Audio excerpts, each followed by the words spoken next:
We begin with an update on the tragic death of a deputy we first brought to you yesterday morning.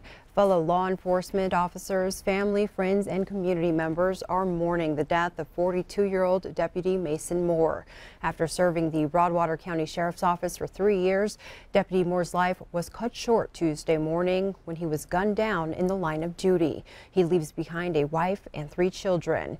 It all began when Deputy Moore initiated a traffic stop on a Suburban driven by Marshall and Lloyd Barris west of Three Forks. A pursuit ensued and the emergency operator lost contact with Moore. Sheriff Brian Gutkin with the Gallatin County Sheriff's Office says it did not appear there was any struggle at the scene. The suspect vehicle description was taken from dash cam video and an alert was issued to law enforcement across the state.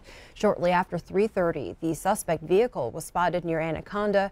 A chase ensued west towards Missoula on Interstate 90. Spike strips were set down in Powell County, but the suspect's vehicle kept going until it reached the Rock Creek exit about 35 miles east of Missoula. That's where authorities say 38-year-old Marshall Barris exited the vehicle firing shots at officers. He was shot in the head and was transported to the hospital. 61-year-old Lloyd Barris, who was driving the vehicle, was shot in the hand during the shootout, and he too was taken into custody. No motives for the killing were immediately identified, but the Facebook page of Lloyd Barris features numerous posts suggesting strong patriot leanings. Deputy Moore's body was transported to Billings for an autopsy on Tuesday afternoon. Q2's Dustin Kleeman was there. The sound of sirens blared through downtown Billings Tuesday afternoon as a brother in blue was honored. Hundreds stood side by side with hands over hearts, mourning the loss of Deputy Mason Moore during National Police Week. With heavy hearts, Billings police officers and Yellowstone County Sheriff deputies saluted as dozens of law enforcement vehicles traveled North 27th Street. Moore, a husband and father of 3, served as a Broadwater County Sheriff's deputy for 3 years and will forever be remembered for protecting and serving his community. In Billings, I'm Dustin Kleeman, MTN News.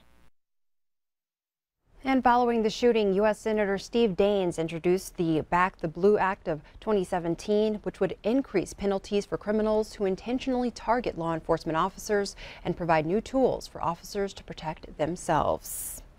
The administrator of the Montana Division of Criminal Investigation says his agency is placing all of their resources into the investigation of this case. Brian Lockerbie calls the investigation complex, involving a dynamic multi-county crime scene. He says his team arrived at the scene early Tuesday morning. Lockerbie says the investigation will be as thorough as possible. You have physical evidence, you have possibly video, you have radio traffic, you have people to interview. And this is a traumatic event. I mean, it's horribly traumatic. Emotionally, it affects all of us. I've been in this career field for over 35 years. Unfortunately, some of my friends have also passed away in situations like this, and it's not like you see in the movies. These are the kinds of things, these are scars that you bear for a very long time, and they really never go away.